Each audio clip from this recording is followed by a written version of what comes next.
Okay, so we are on chapter 21. I don't know how this happened, but I missed the last section of chapter 20 last week. I don't know. I just totally spaced it. So it's actually not really a problem, because remember how I said chapter 20 and 21 really, really go together. So the last section of chapter 20 is exactly where we pick up in chapter 21. So we're just going to include it like it's one chapter, but just know that if you're like looking back and you're being like, oh, chapter 20 ended off with this concept and we didn't do that, you know why? Because I don't know what happened. I looked at the Tanya and I'm like, I looked at chapter 21. I'm like, wait a second, we did not talk about this last week. And I'm like, oh, I missed a whole section. So we're going to do it now. But okay, so I like to give a heads up, especially during these chapters 18 to 26, where they're a little bit more philosophical and we're talking about the oneness and the unity and the non-duality of Hashem. Definitely harder concepts. Even I, like while I'm preparing, I find myself struggling a little bit with really fully grasping these concepts. And we said that really we can't really fully grasp the concept of infinity because we're finite.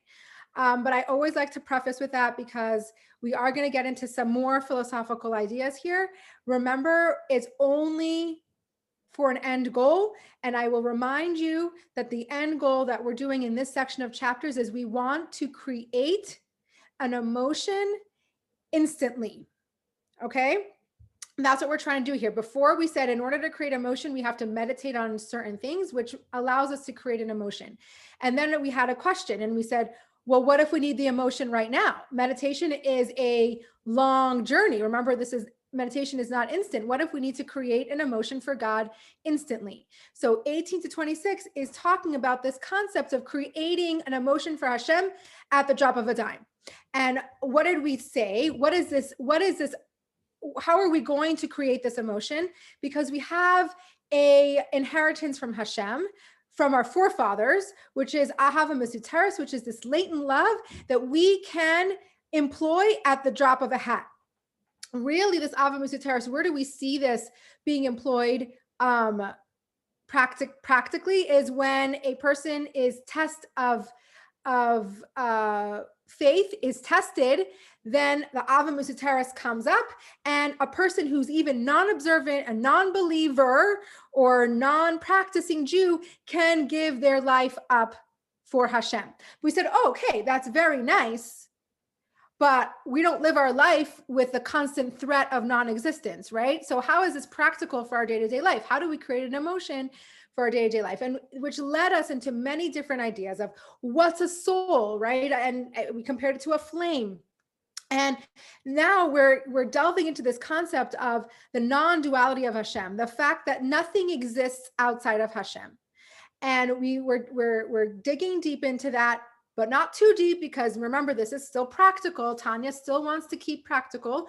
So we're not going as deep as we can, like we do in the second section of Tanya. And last week, we ended off with the analogy of like someone throwing a stone, right? The stone only stays in the air as long as that kinetic energy is forcing it in the air. When that kinetic energy runs out, the stone falls. So the natural state of a stone is not to be in the air, right? So same too with the world. The world only exists because God is constantly recreating the world. If Hashem would cease to want the world to exist, if he would cease creating this world, the world's default state is nothingness. Okay, so if Hashem would stop creating the world, it would cease to exist. The end of chapter 20, we go into another analogy that helps us understand this non-duality nature of the world. And and we're going to take an example from the human psyche, or the human example from our human life. And this analogy is brought to us by the Baal Shem Tov, okay? And this is what we're going to do in the end of chapter 20 and through chapter 21. We're going to understand this analogy, pick it apart, say why it makes sense, say why it doesn't make sense in good Tanya fashion, right? We're going to learn something and we're going to say, wait, how does that make sense? And we're going to pick it apart. So the example is like this. It's the power. We're going to be talking about the power of speech. We're going to compare human speech to godly speech. Okay. So if you think about it, a single word, excuse me, is insignificant compared to the soul's power of speech, right? So when you speak, right, when we are expressing a word, it's very insignificant to the power of speech, because the power of speech has the ability to create an infinite amount of words, right? So when you compare one word to an infinite amount of words, it's pretty insignificant, correct? And the same is with thought, right? Like, what is the source? The source of speech is even in our thought, right? So when you compare a spoken word to the power of thought and speech, it's pretty insignificant. Okay. So even as a human, right? Even this is a human example, right? So even human speech, physical speech, could be insignificant compared to the power of speech. Now start comparing it to godly speech, right? How much more so in godly speech, right? So for God's speech, through which the world is created, right? It's a very good analogy, because we're saying that last week we ended off saying how God has to constantly recreate the world in order for it to exist. How is God recreating the world? What's the mode of expression God is using to recreate the world? Speech. But I put it in quote unquote because we're going to learn that divine speech is very different than human speech, right? So God's speech, through which the world was created and the world is sustained, that speech, of course, has no significance compared to the source of God's speech, compared to Hashem himself, right? So if we're saying human speech is insignificant compared to our source of speech, take godly speech and compare that to God himself. Of course, that's insignificant. And why are we saying that? Because how was the world created? Through speech. So if speech is insignificant compared to God, A plus B equals C, right? So to the world must be insignificant compared to God, because the world is created through speech. Okay? So this is adding another dimension to this like non-dual nature of the world. So this non-dual nature of understanding, we're adding another dimension to it. Last week we focused on one piece, and now we're adding inner, deeper dimensions to this idea. Okay? So previously we said how the world has no independent existence, right? It can't exist without the constant sustaining speech of God, right? And we're utterly relying on the will of God wanting the world to exist. And here we're taking it a step further. Even though the divine power that creates the world is of no significance compared to Hashem, we're saying even the divine power that creates the world is insignificant according to Hashem. So last week we were just discussing how the world is insignificant compared to Hashem. Here we're saying the divine power that creates the world, even that is insignificant to Hashem. Okay, so you see how we're uncovering layers, like peeling an onion, right? So we get to a certain degree and we go further, and we will come full circle. So the Tanya describes the deep core of who we are. Our deep core, which we talked about many weeks ago, is our 10 soul powers, right? Our neshama, that's our deep core. It's pre-linguistic. Okay, so it means it's before even the thought of speech or anything tangible. So our deep core is pre-linguistic. So let's delve into this further. The 10 powers of our deep core, right, which represent our intellectual and our emotional energy. Excuse me, I'm having bad allergies this season. Okay, so our deep core, which represent our intellectual and emotional energy, are the driving force between what you think and say. Okay, but in the deep core, there's no actual words, okay, or letters. There's no form, right? That only comes later in the garments of thought and speech. Okay, so this is actually a review of like chapter 3, chapter 4. Let's go back for a second. Remember our 10 soul powers, right? We have 3 intellectual soul powers and we have 7 emotional soul powers. That's the deep core of our soul. Those are the powering source of our thought and our speech and our action.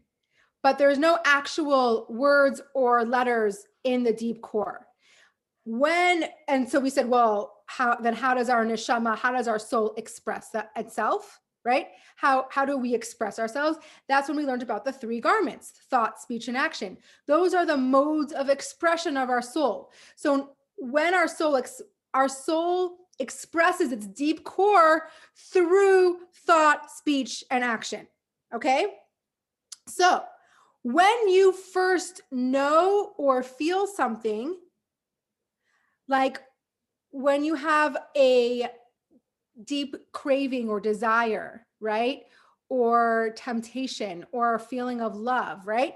That originates in your deep core. That originates in your heart, but it has no tangible qualities. It has no words. It's not processed yet. It's just a desire, okay? So before that desire goes from your heart to your brain, where you're able to contemplate and process your desire, it doesn't have any tangible components. Okay. And it's just a desire. And have you ever heard of, there's a Yiddish phrase, right? And I'm going to butcher it, so I'm not going to say it in Yiddish, but basically you don't ask questions on a desire, right? Because it's not a tangible thing. Like if someone, like a pregnant woman who says, I want pickles and ice cream, and you go try to ask them why do you want that? You can't ask questions on a desire. We actually apply that to Hashem's desire is to have a world down here. Eventually we're going to talk about the fact that we don't ask why on that. It doesn't have to be logical. Hashem has a desire. He wants the world.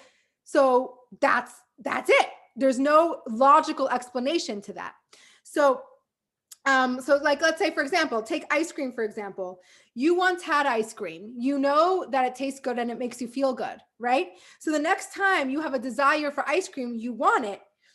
It's not something that's tangible. It's a desire that you want. Once you take the desire and and the desire ascends to your brain, and then you process this desire, then you figure out how to get it practically. Well, okay, I need to go to the store. I need to have money. I need to buy the ice cream. How am I going to get to the store? How much money do I need, right? That is when you process and contemplate that desire. But before that desire enters your brain, it's not a tangible thing. You can't ask questions on it. It doesn't have words. It doesn't have letters. It doesn't have a form. Okay? So it's only after that desire goes from your heart to your mind that you basically, first of all, even recognize it as a desire, and then you have to act on it. Then you can act on your desire, right? Okay? And then you actually have to figure out how to carry out what you deeply want. Okay? So it's only at that point when your desire enters your mind that letters start to form. Okay, that's thought, right? So thought, we feel like is something so intangible, but thought compared to our deep core is very tangible. A thought is tangible. That's when letters start to form in our thought. We think, and we many times we think in words and sentences, right? Then you even express it further. Then that goes into speech. It's even more tangible. But thought is already. Remember, we've spent a lot of time talking about how thoughts and action, right? Thoughts and action, because it can start, it can stop. It's a thing. It's tangible. So once our desires are not necessarily tangible only once they enter the hemisphere of our brain where we can now put words to what we actually want. Okay, so that is basically what we're saying, is that thought and speech compared to our deep core is very insignificant, because our deep core has the potential for so much, and thought and speech are very limiting, right? When actually we have the ability for infinite thoughts and we have the ability for infinite speech, but when we're actually speaking and when we're actually thinking, that's a very finite thing. Okay, so when it's just giving us basically deeper insight into the non-existence of the world compared to Hashem. Okay, when we think of the world as a separate existence from Hashem, it's insignificant. It's actually really not, and we're going to get there. But we're comparing the basis idea here. Let me just 1 second. Let me just find my place here. So it's quantitatively speaking, our thoughts are null and void compared to our deep core, because quantitatively, one word is quantitatively non-existent to the power and the infinity of our potential, right? So what we want to do here is that now we're going to add a qualitative difference to this idea and this concept. So the deep core has no words, right? So you can't measure it, right? The world in a relation to the deep core is like there are no words. So the world compared to Hashem is like insignificant, just like our words are compared to our deep core insignificant. The world is insignificant to God, right? Because obviously the world is an expression and is so much more limited than God himself. But Hashem, it's both qualitatively and quantitatively are null, and the world is null and void to Hashem himself, right? So how? And if that's the case, that the universe is sustained by Hashem's word, right? It's certain, if the universe is sustained by Hashem's word, then it's certainly null and void, because we already know that speech is not, even human speech is null and void. How much more so Hashem's speech is null and void, right? Like it only makes sense. So of course, in Tanya, like we're gonna have a question, right? And the question is the validity of this comparison. So here we go. Here we spent almost a whole chapter, the beginning of last chapter, the half of this chapter, explaining how we compare human speech to divine speech. And just like human speech is null and void to our deep core, so too is the world null and void to Hashem, because the world is sustained through speech. And obviously, if our speech is insignificant to our deep core, the world is insignificant to Hashem. But we have a problem. How is this a valid comparison? How are we comparing human speech to divine speech? Hashem's attributes are not like ours, right? So the basis of this comparison doesn't feel appropriate, because we're comparing our speech to Hashem's speech, right? And how do we know that human speech is so different than godly speech? Because human speech, when we speak, we use breath to speak, correct? So when the breath that we're using to speak, when it leaves our mouth, is a separate entity. You can qualify it, you can quantify it. Our speech is actually separate from us. When we speak, once the speech leaves our mouth, it is not part of us anymore, right? So while speech originates deep within our psyche, right? It originates deep within our core. The origin, the source of speech is very much one with us, right? We said how the deep core, it's part of us. It's not even a separate existence. But so even though the origin of speech is part of us, once we actually are speaking, the speech is a separate entity. It is not part of us anymore. But this is obviously not the case with Hashem. Hashem's speech does not leave him because Hashem is everywhere. So when Hashem speaks, it is not a separate entity. So Hashem's speech is not like obviously not like our speech and thoughts. So why, you with me so far? Any questions? So why does the Torah refer to Hashem's speech, quote unquote, and how the world was made? Right? There's such a fundamental difference between our speech and God's speech.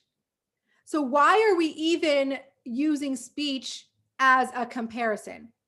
When we speak, speech is a separate entity from us, and when God speaks, it's not.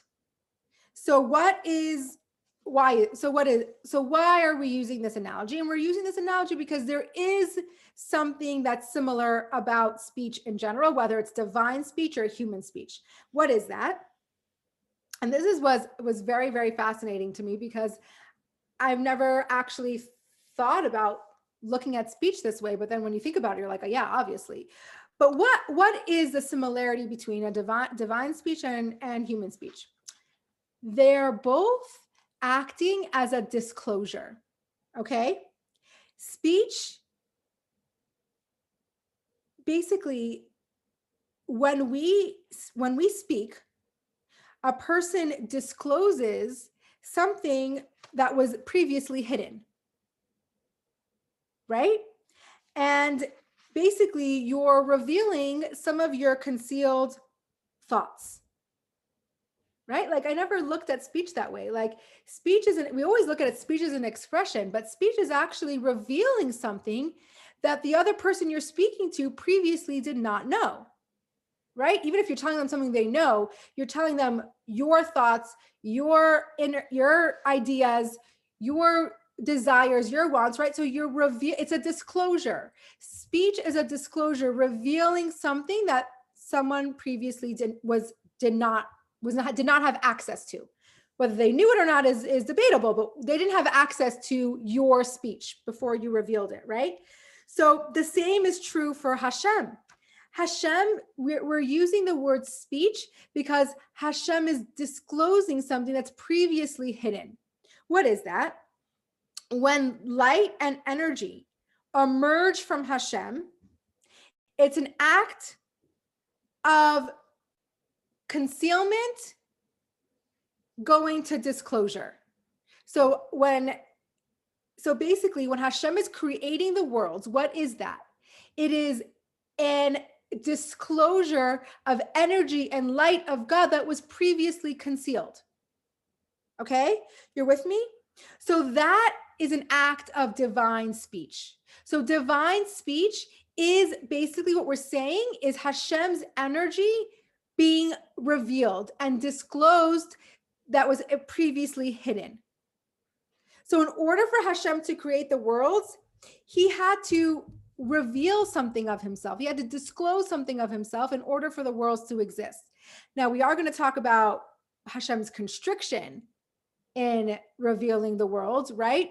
But to us, this is a revelation, right? In order for us to exist, in order for the worlds to exist, Hashem had to speak. He had to disclose something that was previously concealed.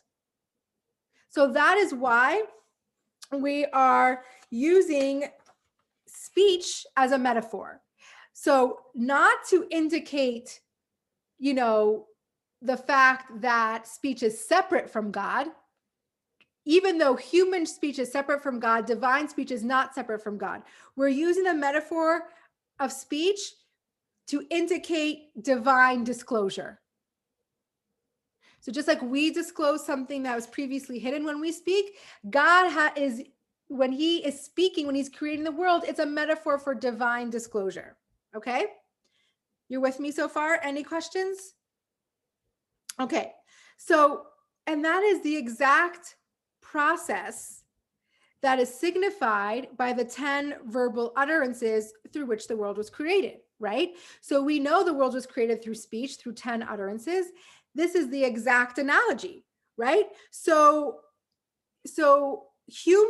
yes, human speech and divine speech share the property of disclosure, but Hashem differs in the respect that they're always totally united. When Hashem is speaking and disclosing of himself, it's still a part of himself.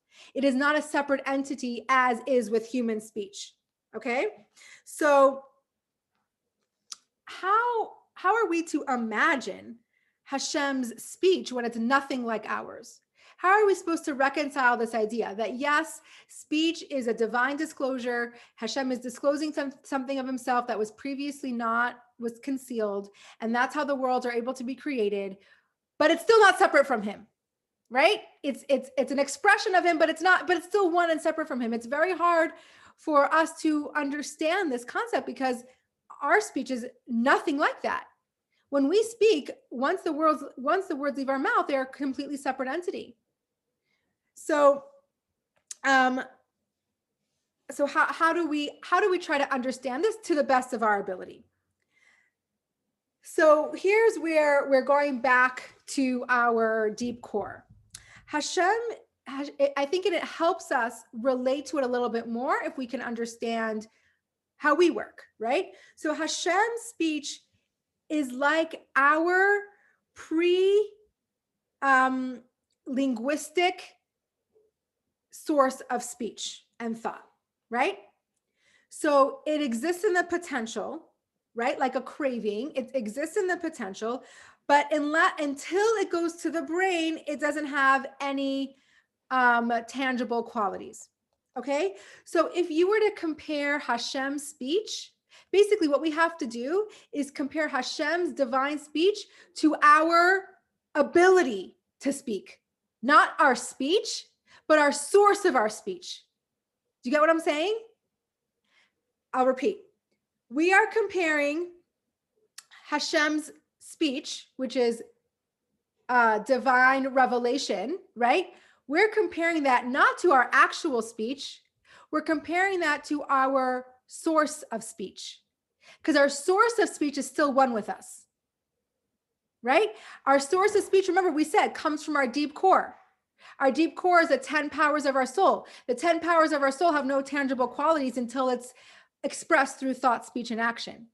So Hashem's speech that he created the world with, the 10 utterances that he created the world with, is compared to, in order to understand how it's still one with him, compared to our 10 powers, our source, because that's still one with us. So we're not comparing Hashem's speech to our actual speech. We're comparing Hashem's speech to our source and ability to speak. And that's still very, very much enmeshed and one with us. And that is saying Hashem's speech is still very much enmeshed and one with him. So yes, even though our actual speech is not like that, but our source, our deep core is like that. Our deep core is totally one with us. So too is Hashem's speech is totally one with him as our deep core is one with us. Okay, so one second, here's a question. So writing is a form of speech. If no one reads it, is it separate from our deep core? Absolutely, because it doesn't matter if anyone is reading it or not, you still put it out there. It's still tangible, right? It's a tangible thing. So whether someone read it or not, it's still a tangible thing. And I actually love that you brought up the idea of writing, because we are going to bring that out at the end of the class. We're going to talk about that more. But absolutely, once you express something, like even if how the statement, if a tree falls in the forest and nobody's there to hear it, did it really fall, right? Like, yes, like you can, I'm sure all of us have experienced talking to ourselves, right? Like you go about your day, you're talking yourself, you're going, you're talking through your tasks, right? Just because no one's here to hear it doesn't mean that speech isn't entering the universe and has a form, right? You can measure the breath that leaves your mouth. You can measure that. It actually is a formation. So the piece of paper, the words that you're writing, those are tangible, whether they're being read by somebody else or not. Okay. So, the precursor of human speech, right, which is in the yearning of our heart, is an example of that, remains totally united with the person. Okay.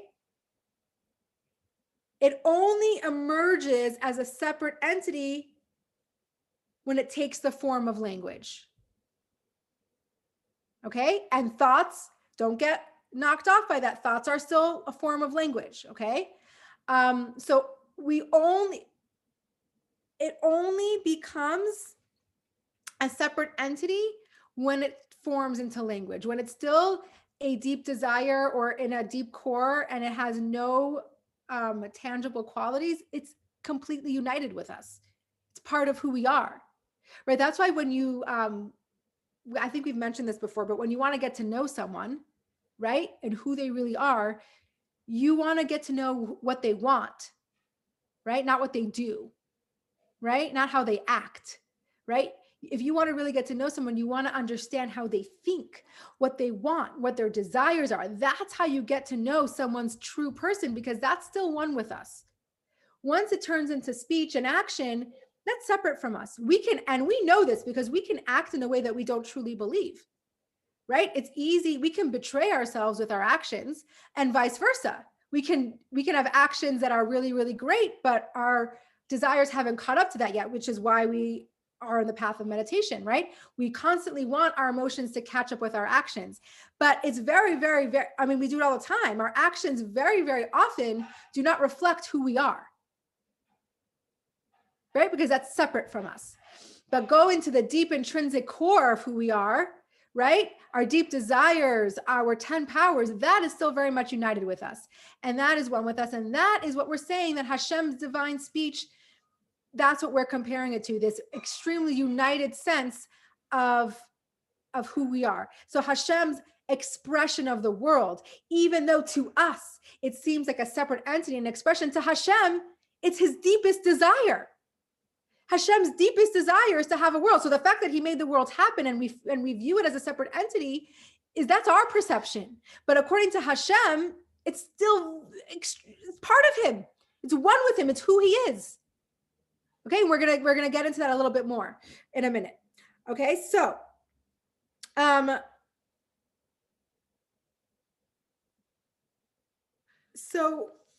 what does this add to the discussion? So in last chapter, we were saying that speech has no significance compared to its source.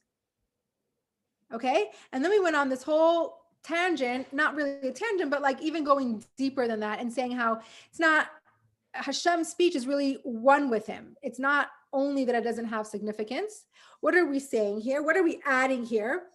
We're saying that it's very different for something to have comparatively no significance.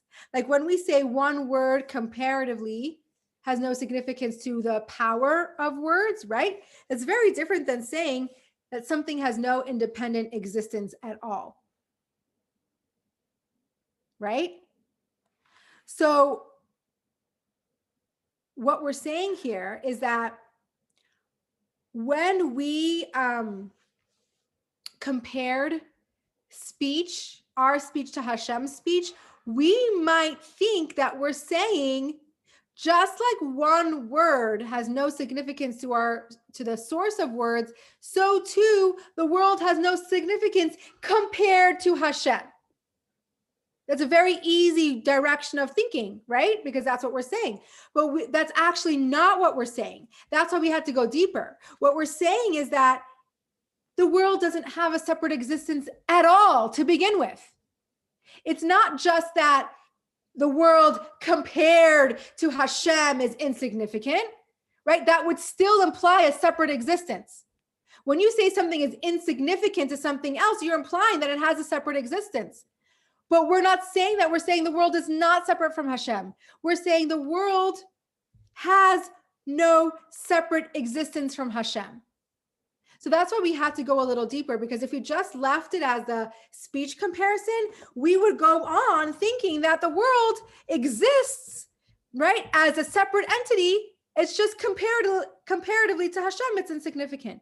But that's not what we're saying. We're saying the world doesn't exist independently. Just like our source of speech is one with us, our 10 soul powers are one with us, so too the world is one with Hashem to that extent.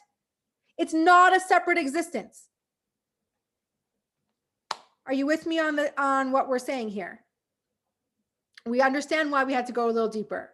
We are not saying that the world is a separate existence, just comparatively insignificant, right? We're saying that no, the world doesn't have a separate existence to begin with. It is part of Hashem, part and parcel of Hashem, just like our deep core is part and parcel with who we are. The world is part and parcel of who Hashem is, okay? So,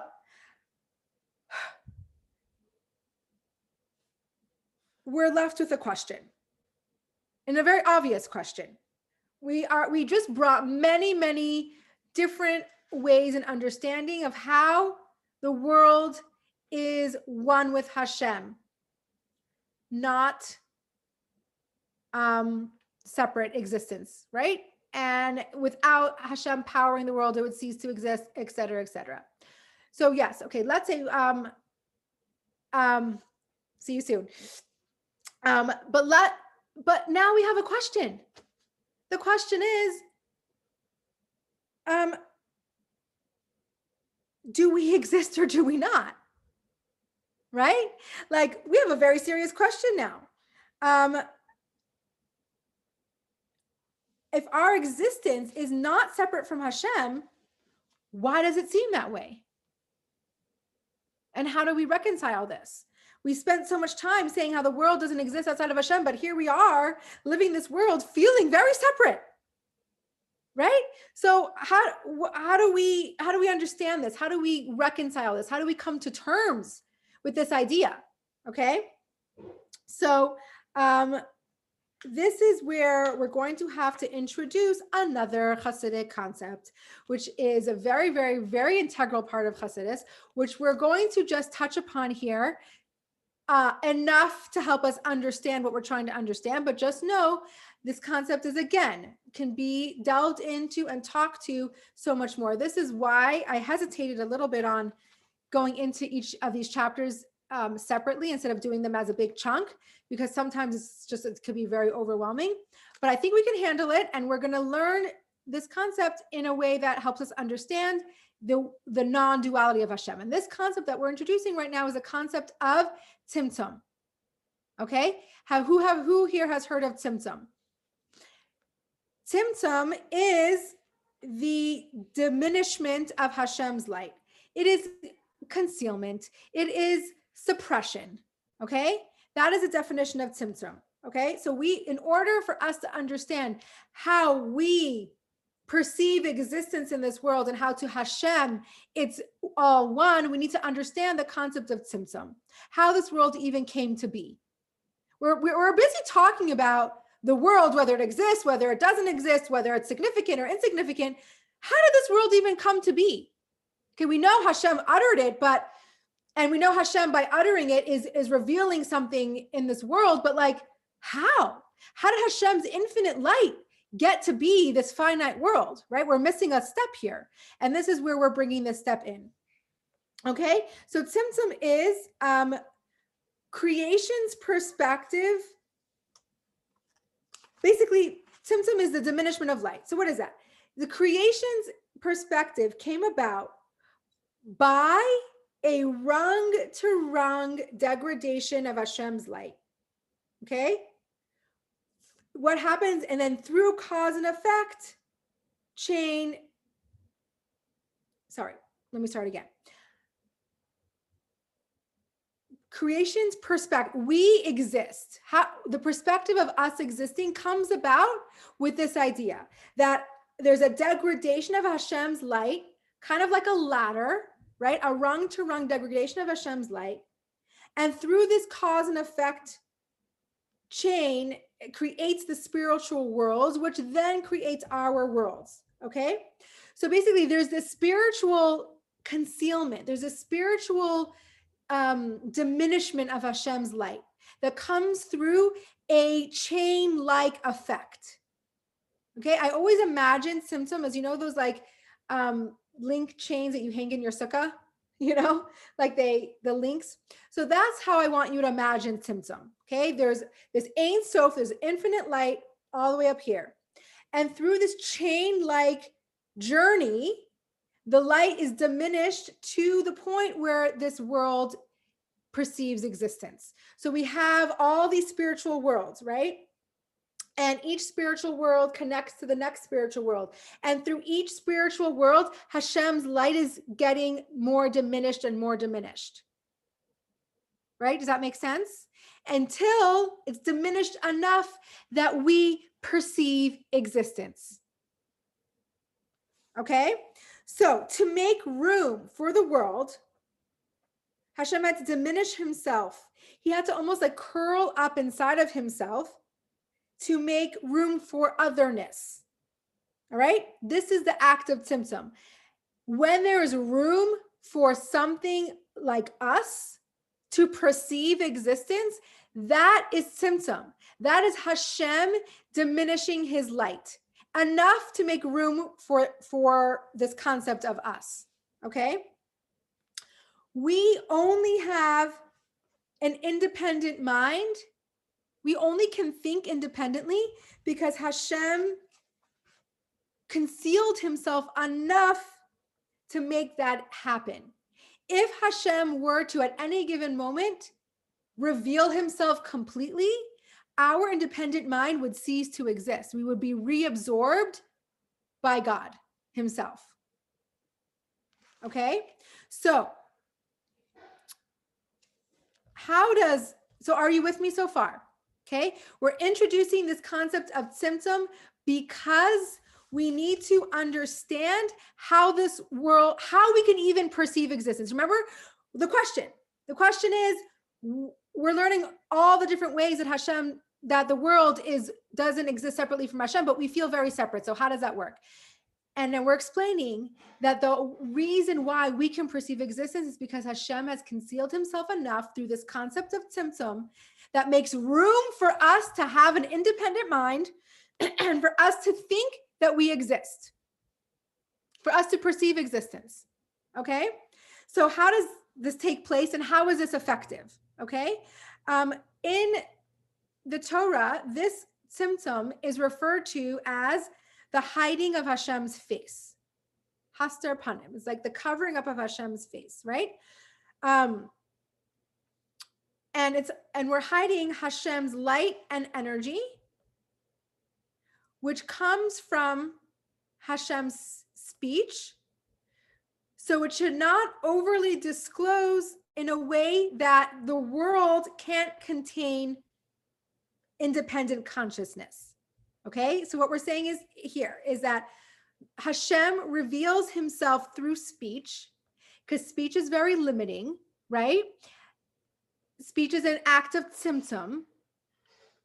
And Hashem reveals himself in a way that allows the world to still believe it has an independent consciousness. I love this part because this is like, the aha moments. Speech is a perfect analogy. Why? Because speech is a vehicle for communication and at the same time is concealment. Right? It's both at the same time, because what happens is that when we speak, we reveal an idea. But at the same time, it's limiting, right? The inherent limitation of language is that the same words that can reveal can also confuse and conceal. Right? So remember we said before, speech is a expression of revelation, but it's also concealment, because remember, first of all, when we're speaking, we're limiting our it's a diminishment of what our thinking. And how many times, just take a practical example, how many times do we say something, we say, oh no, we didn't mean that. We didn't mean it that way, right? Because speech, as much as it's revealing, it also can be very concealing and very containing and very limiting and concealing. So this is why speech is the perfect way to explain Hashem in this world. Speech, Hashem creates this world through speech because it's obviously a revelation, but at the same time, it's a concealment. Hashem is not revealing to you every single part of him, because what would happen? That would not leave room for us to have an independent consciousness and an independent existence. So as much as speech is revealing, it's also very concealing, right? So that's why it appears to the creation that the life force of Hashem that is enmeshed within them can appear separate, right? That's why, even though we are not existing outside of Hashem, it allows us to feel separate because of the concealment, because of the tzimtzum, because of the diminishment of Hashem's light, made room for us enough that we can live in this world thinking that we're independent creations, that we're independent outside of Hashem. Yeah? So, but from Hashem's perspective, there's no concealment. Hashem's perspective, it's all one and the same. And this is where I want to bring the example of simplifying a complex theory, right? Let's say you're a professor and you want to give over a really complex idea and thought. And you write a paper about it, right? You write an essay. And you take a very, very complex thought that allows the layperson to understand what you're thinking. So obviously that information is very diluted, right? You're taking a very, very intense, complex thought, you're diluting it to the point where somebody else who doesn't have the brain capacity as you do can understand it, right? You're with me? So, but to the professor, when he reads that essay, when he's reading that essay, he knows all the back stuff that goes with it. He knows the real concept and the real thought. So to him, the essay is not a concealment. To him, that essay is actually exactly what he is. But to the person reading it, it's a very much diluted version of the essay, or else we wouldn't be able to understand it. So to Hashem, the world is just as much part of him as anything else. But to us, the world is a very, very diluted version of Hashem, which allows us to exist independently and have independent thought because it's diluted. But to Hashem's perspective, it's not diluted at all. When he sees the world, he sees himself. When he sees the world, when he sees us, he sees himself. He sees an extension of himself. When we see the world, we see separateness because we're not able to process any different. Okay? So for Hashem, Tzimtzum hides nothing. For us, it's everything. For us, it's everything. It's the ability for us to go on with our lives thinking that we exist. To Hashem, it's nothing. To Hashem, when he sees us, he sees him. Okay? So another good example of this is like a snail, right? Whose like shell is a part of his body. Right? So that's how Hashem perceives Tzimtzum. Like the snail can hide, it's a perfect example because the snail can hide himself in his shell, right? And then we don't see, we see the shell, not the snail. But to Hashem, Tzimtzum is part of him. To the snail, the shell is part of who he is. It's part of his body. It's who he is. But to the outside world, the snail can hide himself in it. Right? The snail can hide himself in his shell and we don't see the snail, we see the shell. But to the snail, It's one and the same. This shell is him. Yeah? Okay. So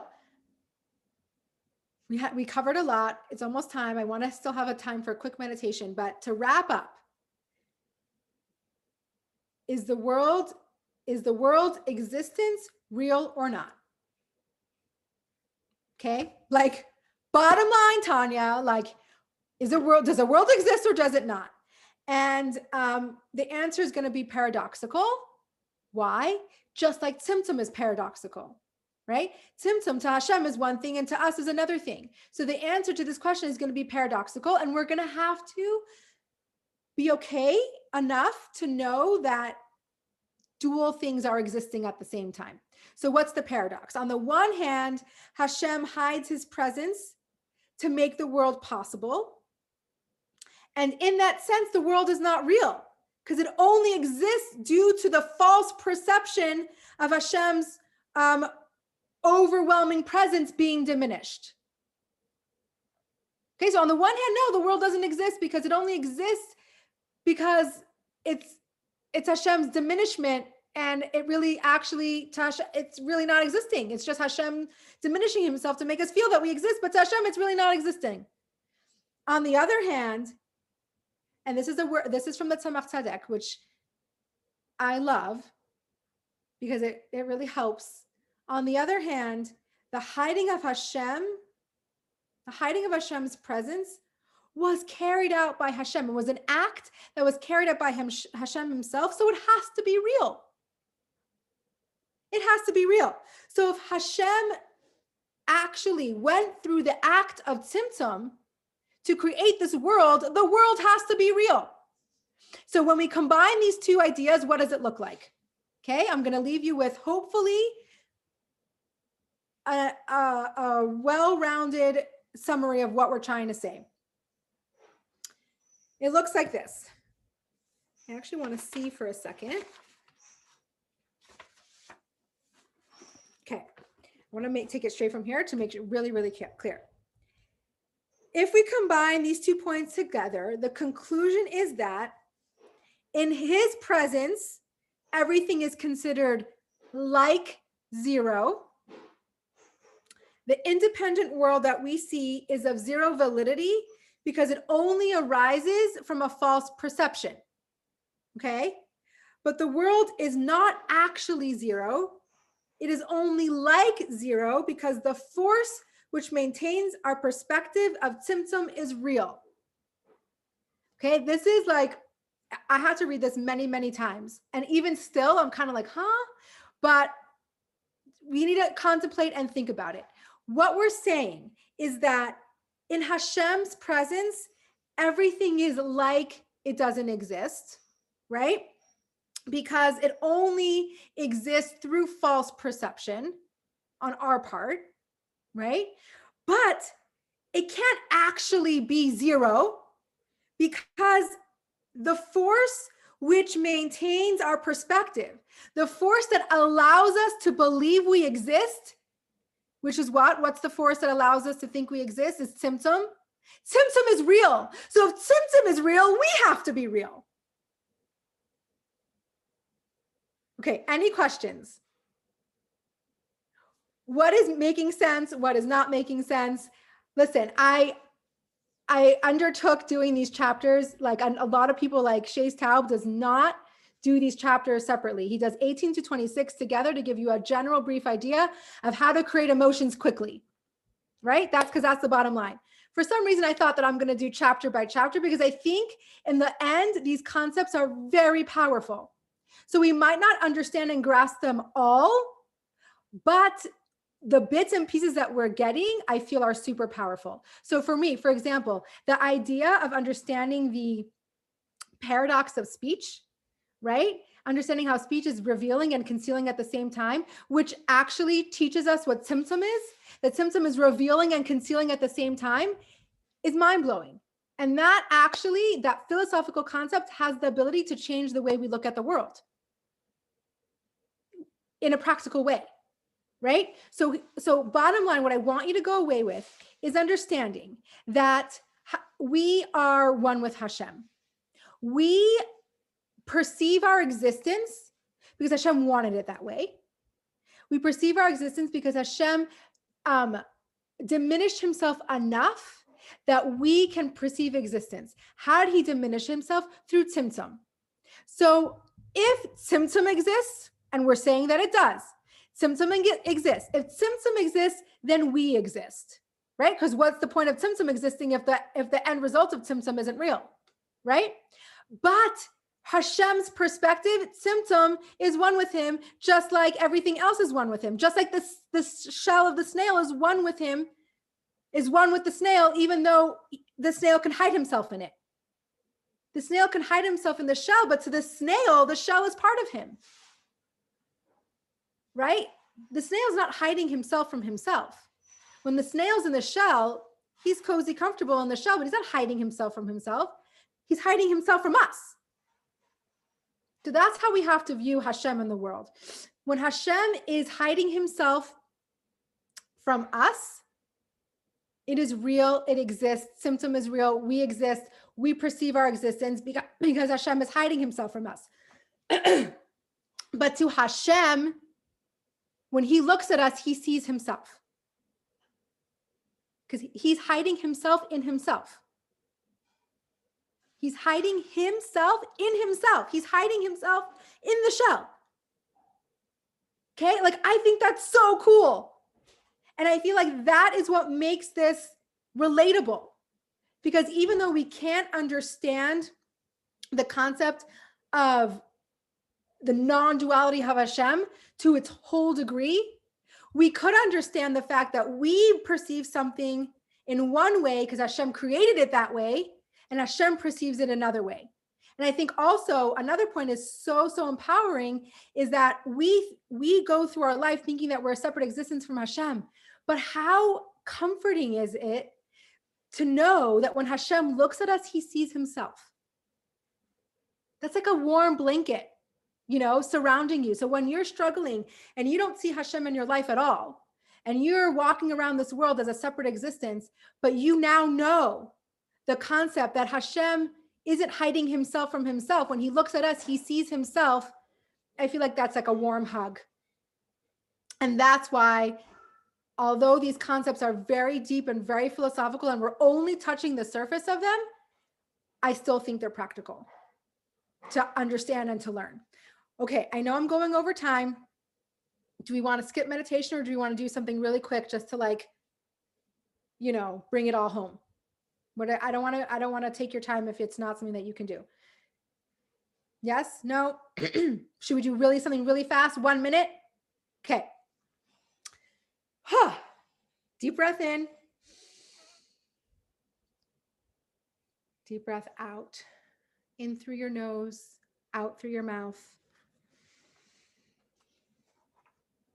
Okay, I know that this was very intense.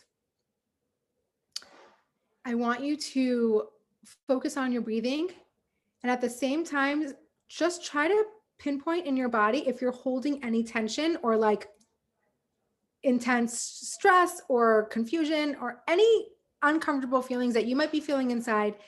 Visualize where you're holding that inside your body, because for everybody that's different. And then when you can find that spot, is it your shoulders, your gut, your neck, your forehead? I want you to envision a really bright, warm light shining super strong onto that area and melting any stress that you might have accumulated in your body.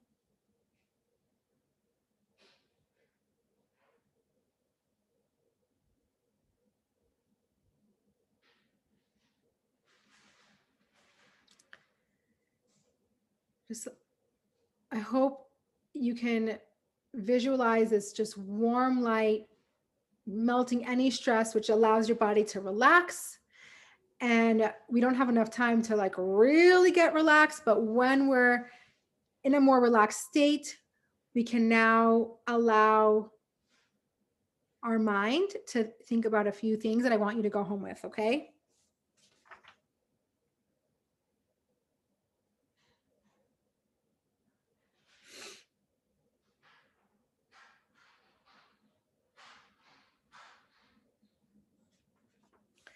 what I want you to leave home with is this.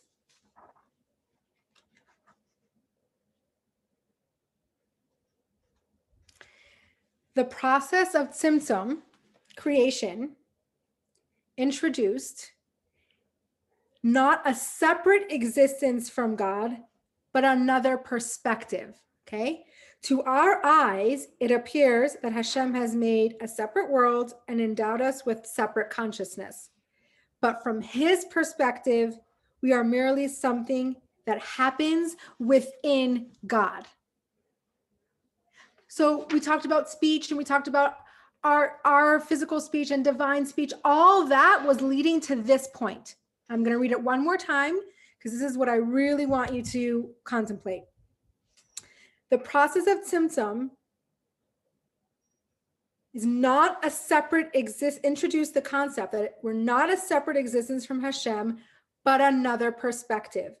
To our eyes, it appears that Hashem has made a separate world and endowed us with separate consciousness. But from his perspective, we are merely something that happens within God. So we happen. We are happening. We do exist. We just exist within God. And that is very powerful.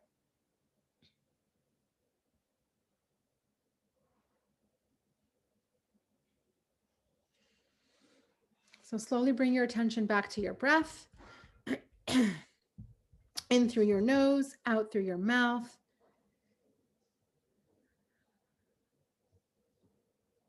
Bring yourself back to sight, sounds, sensations around you. And when you're ready, gently open your eyes. Okay, so I'm sorry, meditation was a little rushed today, but we had a lot to cover.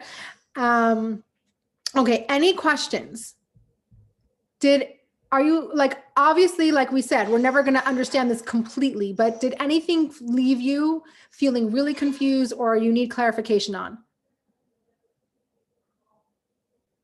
Okay, a few things in the comment box here. So Barbara, this week we're reading about tcheles, which arguably comes from the type of snail. So the color is hiding inside. I love that. Thank you for sharing that. It's very interesting to me. We're always being told that we are a child of Hashem, whereas according to the class today, we are rather a part of Hashem. Yes, exactly. We are a piece of Hashem. This is what I want you to go home with. You are a piece of Hashem. We exist. Yes, we exist. We exist within Hashem, not as separate from him. Okay? Anything else? All right. Thank you guys so much. I still want to hear from, I had 2 responses about summer. Email me, Instagram me, text me. I want to hear your thoughts. Okay. I need to hear your thoughts on what you think about summer because I've got to make a decision very soon. Thank you guys so much and have an awesome week.